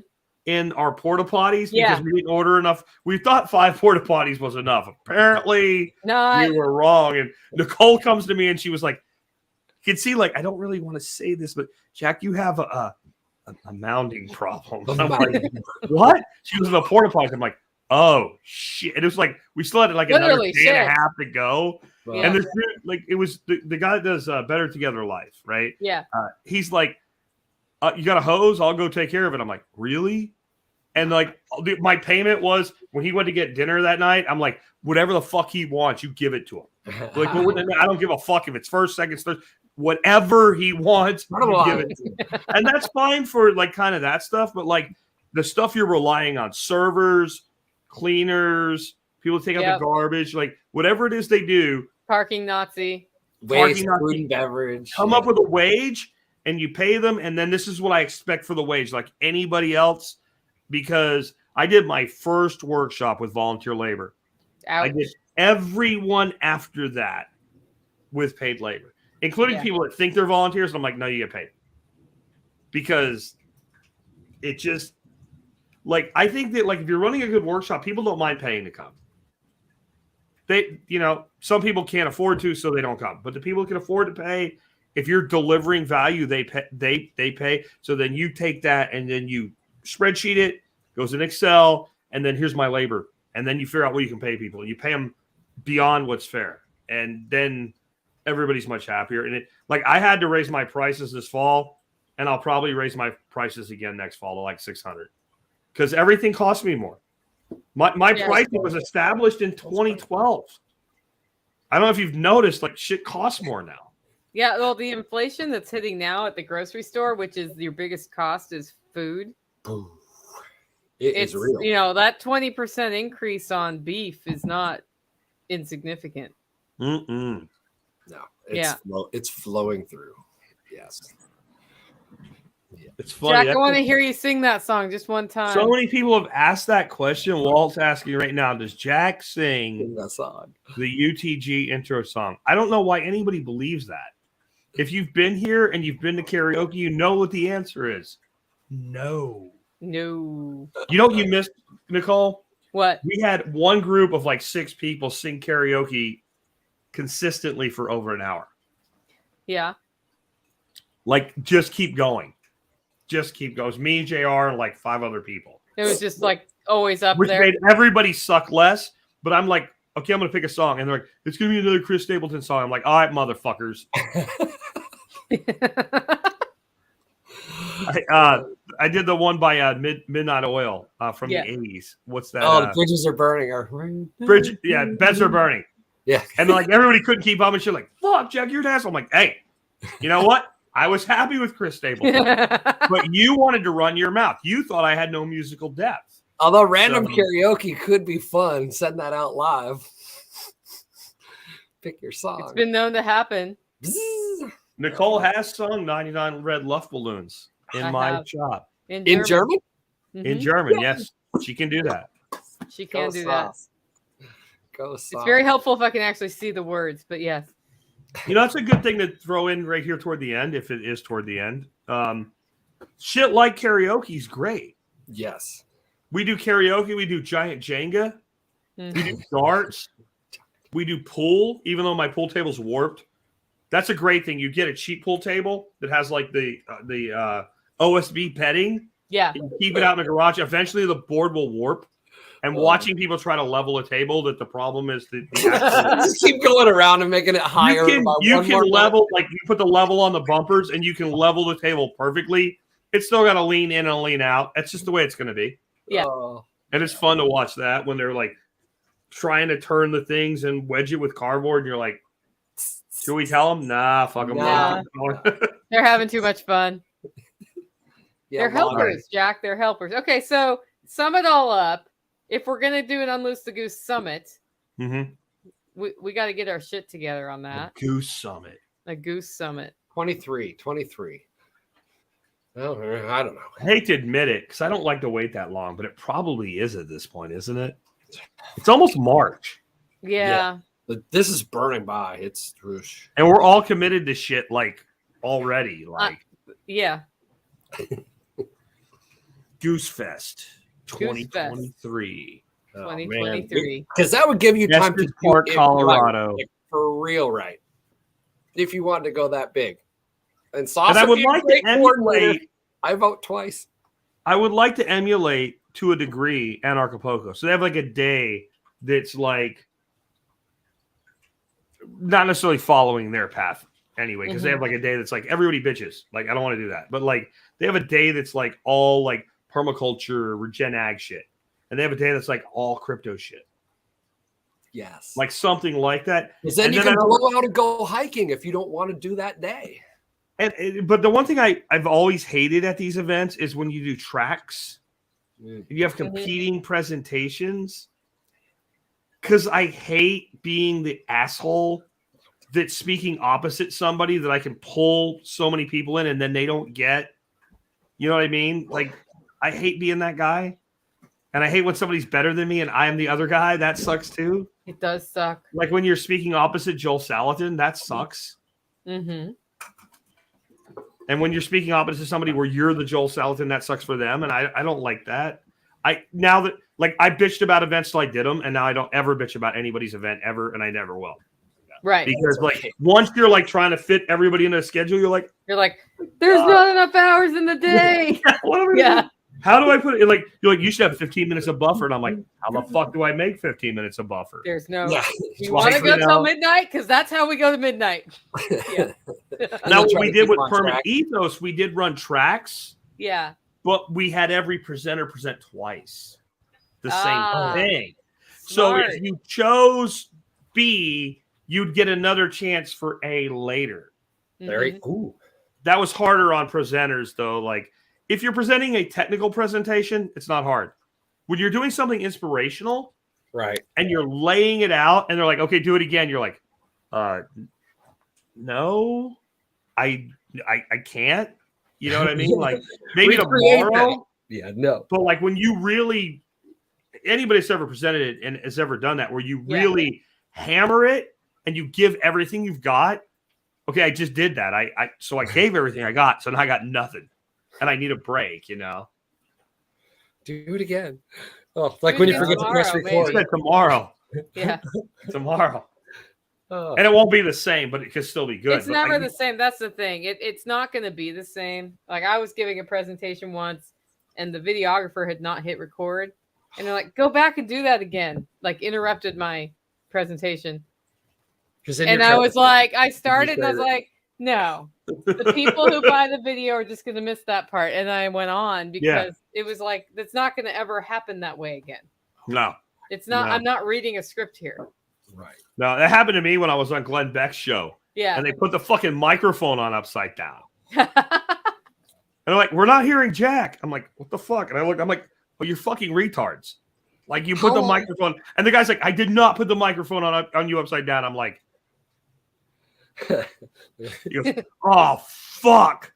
And like, well, say that the same way again. Like, no, I don't know what I said. So the double presenting is okay, but it's not, you know what I mean? I don't know. How do you do something that big and not do tracks is what I'm saying. You might need to do tracks. Yeah. It's like that's the music deal. festivals. There's bands on at the same time, right? You got to not see X to see Y, because then it puts the true value of seeing the other person too, right? Because then you don't get to see the other one. But if you have somebody the scale of Joel Salatin that keynote and you don't have conflict. No, don't. I think that's the way to go. Like your really Yeah. big speakers don't create the conflict. And then when you do have the conflict, don't do this dude's talking about raising chickens on paddocks and this dude's talking about raising pigs on paddocks. Right. Like have somebody talk about like raising chickens on paddocks and somebody talking about like alternative construction methods. Yeah, no, you have livestock track and you have marketing track on the same day. On the same day. Yes. Totally different things. Yeah. Instead of having a permaculture event, everybody's talking permaculture and everybody's opposite everybody. You got Jean-Paul Fortier, Jack Spirko, and fucking Greg Judy opposite each other. You're like, I don't know what to do. Yeah. Yep. I'd go listen to Greg instead of me, but that's not what I hear. So masterminding how to make the Goose Get Together the best ever, because we'll give it enough time to make this as creative as possible at the lowest cost to bring the most amount of people together. Leave Me Alone Fest. Leave Me Alone Fest. Leave Me Alone Fest. Leave us alone. The guy who built my roaster. Yeah. We talked about politics. He's like, I don't know. I just want everybody to leave me alone. I was like, you're one of us. We got a sticker for you. The difference between leave me alone and leave us alone is we're not alone. We just want to be left alone. Right. Right. Leave us alone. I like that. Leave me alone is a little more isolating. We're ants or geese. We have a flock. Like, we're not saying we want to be alone. We just want, like, we got our thing. Yeah. Stay the fuck away or the necks are coming out and you're getting bit. That's why I like ants too. Like that's why I always did the ant story when I started survival podcast. It's like fire ants don't give a fuck. They build a nest and they don't actually bother you. They leave you alone. You step on them. They do their shit. You step in their nest, you fuck with their kids, and they bite the fuck out of you and make you wish you were never born. Like that's the gaggle. That's what we are. We're peaceful, until you mess with our goslings, and then you gotta get bit. So leave us alone 2023. Leave us alone 2023. Now we need artwork. Hey, artists out there. Leave us alone a polka. Wait a minute. That might be trademark infringement. They said they don't care. That they're all for anarcho-capitalism. And we're not going to, you know what? We will not be a direct competitor because I don't know anything about this yet, but I know when we won't do it. We won't do it in fucking February. We will not do it in February. There's a whole bunch of times we can debate, like that's too hot, that's too cold, whatever. But February's like, no. February's off the list, 100%. No. Yeah. No. So somebody think of a cool logo for the Goose Group. There's ours for the Spring Fest for this year. Just got released. So artists. Where's the audience the most dense? Boom. Tennessee and Texas. True. So that's where we're most dense is the crossover between me and Nicole. Tennessee, Texas, Oklahoma, Arkansas, that whole and Florida. We have a huge following in Florida. Florida's warm and fun. Florida's warm and fun. It's a good place for a tax-deductible vacation. Mm-hmm. I don't want to share my island with you guys in Florida. No, not you guys, but not all. Yeah, you guys. yeah, we got it. At if the you same put it time. in the Tampa, St. Pete, Orlando area, you got stuff for families to do when they're not at our festival. They're at so much other stuff for families to do. Back when I was in the evil corporatism world, we had a big group called Bixie, and like all the companies were members of Bixie, and we did our winter conference in Orlando for exactly that reason. Because everybody brings everybody. Yeah. You fly in with your kids and all, and you write everything off. But I don't want to do winter. Winter's hard to leave for homestead. That's the problem, because if it's that one time that the thing freezes and then the pond drains and then everything dies. I lost 2 participants because they had whiteout conditions and couldn't drive down. But I was like, that's fair enough. There's no way you're going to be driving through that thing, right? Well, Jack's late September works for that because late September, early fall or early summer, I think is your 2 opportunities. Summer. Mm-hmm. You know where else is cool, Nicole? Not that far from you, Gatlinburg. Gatlinburg is cool. Gatlinburg's cool. We can all get drunk What at the airport? distilleries That's Like- you'd fly into Knoxville or Nashville. Even or Nashville's Nashville not and that drive bad. further, but yeah, it's Yeah, not it's not actually that that bad. far from Nashville. But Expensive. It's just so for some it's easier to get to Nashville. Knoxville's a better airport for it. But like when we were there, we got up at like 6 a.m. because we ended up there during fall break, which I didn't know was a thing until we ended up there, and everybody diverted there because of a hurricane. And like, what are all these people doing here? It's fall break. What the fuck is fall break? I never had fall break. yeah, there's Apparently fall it's a break in thing. October. But we're like, okay, there's all these people here, and there's all these people here with their kids. So like, if we get up at 6 o'clock in the morning, the kids are not like if you're traveling with kids, you're not up and moving by 6. So we'd go in the forest, we'd do like a hike, like a 4 or 5 mile hike, and we would be done at like 11. Like the kids are just going into the woods, and then we'd come back, take a shower, and then we'd go out and hang out through town, and we'd listen to music, and we went to the moonshine distilleries. So we'd find a restaurant, we'd listen to some live music, we'd drink some beers, go to the moonshine distilleries. It's a cool town. That's another option. Lots of lodging, lots of Airbnbs. Mm-hmm. You could ride a ski lift with your mask on if you're scared. You know, you can go to Uber Gotlandburg, Yeah, get fake German food. It's not Pigeon German Forge at all. is right there. Dollywood's right there. I've never been to Dollywood, but I did go to Ober Gatlinburg Yeah, and buy some bratwurst and knotwurst, and I was totally disappointed with it. But the beer was good. The beer that's was all good. that's important, Jack. That's what's important. Zone 6 is great. We're gonna have to figure this out. We don't have Yeah. any idea. We Oh, don't. Adam says Zone 6 is great in September. Well, that narrows it the fuck down. All right, well, It's like go on 80% Duke's of the Group country. Telegram and keep duking this out. Come on, people, stir it up. Y'all got to, you know what? That's the thing. Instead of figuring out a venue, we've got enough audience here. Yeah, You compete to make us your venue. How Yeah, well- sweet can you make the pot to make all the geese fly in to your location? Who's got the coolest spot? Who Who's has got access 300 acres and to the spot? you want during this workshop for a pond to be put in? Yeah, because at that scale, you could get some earthworks done. And when Nicole lands or I land, is a limo coming to pick us up, or at least a big pickup truck? You know, Brian, you could send an Uber like a little Golf. How about a smart car? a tuk But tuk. Nicole and I, you know, and my wife and whatever, you gotta take care of us. Like, who wants to do this? Who wants to, you know? Mike says he's got 50 acres, right? Well, you know, Ooh, we're getting There. close now. the bidding has begun. UTG 23. TG And I kinda think, like- 23 it rhymes. One of the things I've learned in watching people do events is if you're doing 50 to 100, you can do the same place every year. You want to do something big? These people do like 2 big events every year, and they do 2 venues every year, the same place every year. You wear out the local traffic. Yeah. You got to move it around. Mm-hmm. So it's got to be like the Olympics. Chicago's Everybody awesome too, bids right on now. where Goose Fest happens. Come on, Chicago. I'm rooting for you. Because like Nicole, like I'm saying, we go beyond the goose, right? We go Right. beyond the gaggle, right? John, You guys. right? We're bringing my boys with Fortress Defense, or we bring in the guys with what the hell are with the Warlock system, like all these different people we have. Yeah. Pete, he knows some people. Somebody's got a place. We Who's got it. Like y'all got to fight. Y'all got to want it. You want Goose Fest. You know what? We deliver, but the extended flock is what needs to make it happen. It's If you absolutely could true. chopper to the festival grounds, that would be.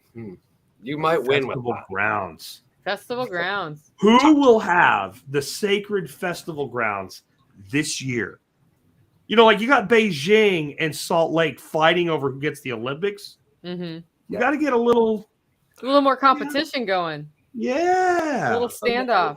Why are we trying to figure this out? We I got don't enough know. to do. Yeah, set it loose. UTG 23. Unloose the goose. I'm going to make shirts. Unloose the Goose Fest. Unloose the Goose Fest. Fight for the venue. Fight for freedom. Make some dough. It could be giant. Be a festival You coordinator. know, if you want geese to come to your farm, write a like proposal. you want to have goose hunters come shoot geese, you got to plant some shit. You got to make some ponds. You got to put in some sloughs. You got to make it attractive so the geese will come. You want us to come. You got to put some decoys out. Bring us in. Like decoys like 50 cows. You know, the attractive, feminine-looking geese don't work for all of us. I'm just saying. No. Some need the ganders with the flipping wings that just flip in the wings. And Yeah. like, I'm a gander, right? Like, yeah, you gotta give us a reason. I think that's the plan. I do think And I that's think a we're plan. done. I do too. Boom. That is perfect. Brandon says, let's real quick. Brandon says, I wish I had enough land. Maybe you Brandon, you need to ask yourself the magic question. Magic. How can I have access to enough land for the event? For How the geese to come can to I? You don't even have to own the sublease land. that You for just need 2 weeks? access to land for a period of time. Put the whole festival together, take the money, and it all dissolves back to the ether. How can I? How Magic can I? question. The magic words. Look at Preach, some brother. stuff. Yeah. You'd be surprised what you could rent. All right, Brian, we've signaled you since you're in charge tonight. It's Oh, time to shut I it down. don't have John Bush was running it. Oh, Yeah, yeah, we I left. can end the broadcast. Just give us the closing words. Me. Oh. Everybody have a great week. It's the geese. Go piss off the government in some way. If you saw all my posts, my idea was to take money out of the ATMs at noon in whichever jurisdiction you were, so it would show like a heartbeat on their fucking screens that they have to look at every day just to flip them off. Hey, So if you anyway- haven't connected with us, go to unloosethegoose.com and connect with us on social. We got a Telegram and a MeWe group. Let's get this going. Telegram. And everybody leave with a mighty honk. Honk.